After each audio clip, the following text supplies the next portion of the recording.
কথাই আছে সৎসঙ্গে স্বর্গবাস আর অসৎ সঙ্গে সর্বনাশ।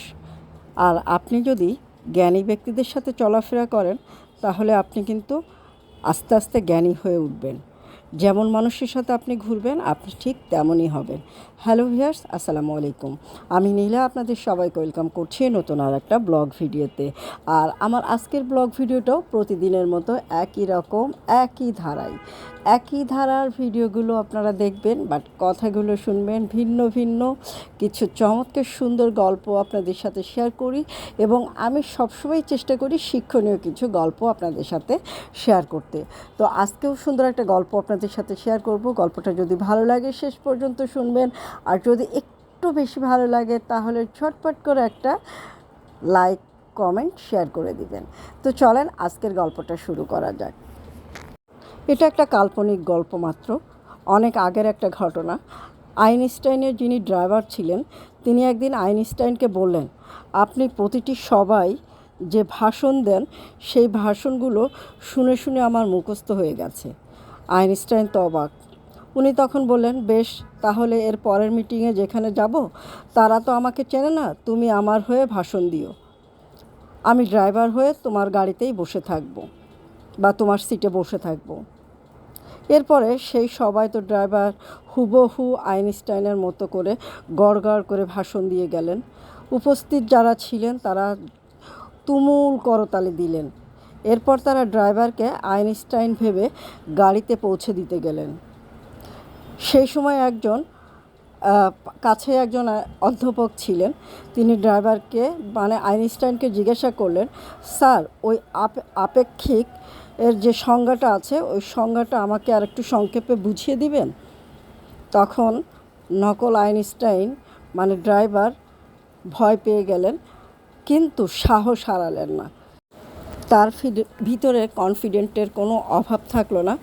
সত্যিকারের আইনস্টাইন মনে মনে একটু ভয়ই পাচ্ছিলেন, যদি ড্রাইভার ধরা পড়ে যায় তখন কি হবে। কিন্তু তিনি ড্রাইভারের উত্তরটা শুনে তাজ্জব হয়ে গেলেন। ড্রাইভার উত্তর দিলেন, এই সহজ জিনিসটা আপনার মাথায় ঢোকেনি? আমার ড্রাইভারকে জিজ্ঞাসা করুন, সে বুঝিয়ে দিবে। আর এ কথা থেকে আমরা এই শিক্ষাটাই পাই। ড্রাইভার তো তখন সত্যিকারের আইনস্টাইন সে বিষয়টা বুঝিয়ে দিলেন আর অধ্যাপক বুঝে চলে গেলেন। আমরা এই শিক্ষাটাই এই গল্পটা থেকে পাই যে আমাদের যদি ভালো মানুষের সাথে, জ্ঞানী মানুষের সাথে আমরা চলাফেরা করি বা উঠা বসা করি, আমাদের মন মানসিকতা, আমাদের চলন, কথাবার্তা সব কিছু কিন্তু ধীরে ধীরে সেই বুদ্ধিমত্তার সাথেই মিশে যাবে এবং আপনি কিন্তু ক্রমাগতই ভালো মানুষ হয়ে যাবেন। আসলে বাস্তব জীবনটাও অনেকখানি এরকম। আপনি যখন ভালো মানুষের সাথে মিশবেন তখন আপনি অনেক কিছু শিখতে পারবেন। জ্ঞানী লোকের সাথে মিশবেন, অনেক কিছু শিখতে পারবেন। ভালো মানুষের সাথে পথ চলবেন, জীবনে আপনার চলার পথটাও কিন্তু সুন্দর হয়ে যাবে। আর এই জন্যই বলে সৎসঙ্গে স্বর্গবাস আর অসৎসঙ্গে সর্বনাশ। তাই আমাদের উচিত সবসময় ভালো মানুষের সাথে চলা, যারা আপনার কথাবার্তায় আপনি যার মাধ্যমে কিছু শিখতে পারেন তার সাথে চলেন। কিন্তু একটা মানুষের 100% সব কিছু ভালো থাকবে না, তার যে খারাপ দিকগুলো সেগুলো কিন্তু আপনারা নেবেন না। তো যাই হোক, অনেক গল্প করলাম, অনেকখানি গল্প করলাম, অনেক কথা বললাম। আমি এইটাই মনে করি এবং আমি সত্যি কথা বলতে, আমি যখন অনার্সে পড়ি আমার এক টিচার আমাকে বলেছিল, আমার আমার 1 ইয়ার কি 2 ইয়ার নিচে আমি একজনের সাথে মিশতাম। তো সে আমাকে একদিন বলেছিল, তুমি মিশলে তোমার সিনিয়র লেভেলের কারোর সাথে মিশবে, তাহলে তুমি কিছু শিখতে পারবে। তবে জুনিয়রদেরকেও বন্ধুত্বপূর্ণ আচরণ করবে, সম্মান দিবে, সেও তোমাকে অনেক ভালোবাসবে।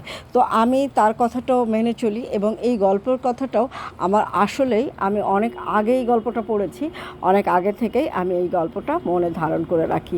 তো যাই হোক, কথা বলতে বলতে কিন্তু আমি সুন্দর একটা শাড়ি পরে আপনাদের সামনে চলে এসেছি। খুব সিম্পল একটা শাড়ি। এই সিম্পল সুন্দর শাড়িটা আপনি পেয়ে যাবেন অদ্রি ফ্যাশন অ্যান্ড লাইফস্টাইলের পেজ বা নীলা হাফিজার পেজে। তো সুন্দর এই শাড়িটা নিতে গেলে ঝটপট করে স্ক্রিনশট নিতে হবে, পেজটা ঘুরে দেখতে হবে।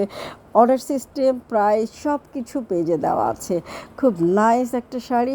সুন্দর কিছু শাড়ি পরবেন, নিজেকে সুন্দরভাবে প্রেজেন্ট করবেন, নিজেকে সিম্পলের ভিতর সুন্দর রাখবেন এবং নিজেকে পরিচ্ছন্ন রাখবেন, পরিপাটি রাখবেন, ব্যক্তিত্ব সম্পন্ন দেখা যাবে।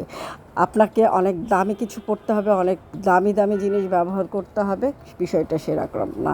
খুব সিম্পলভাবে আপনি কিন্তু একটু এক্সট্রা অর্ডিনারি হতে পারেন। তাই নিজেকে সুন্দর এবং ব্যক্তিত্ব সম্পন্ন গড়ে তোলার সম্পূর্ণ ক্ষমতাটা আপনার নিজের কাছেই রাখবেন এবং নিজেকে সুন্দর পরিপাটি রাখবেন। সুন্দর পরিপাটি রাখতে গেলে অবশ্যই অদ্রি ফ্যাশন অ্যান্ড লাইফস্টাইলের পেজটাও একটু ফলো করতে হবে। আর সুন্দর এই পোশাকটা পরে নিজেকে ভালো রাখতে গেলে ঝটপট অর্ডার প্লেস করে দিতে হবে। তো আল্লাহ হাফেজ।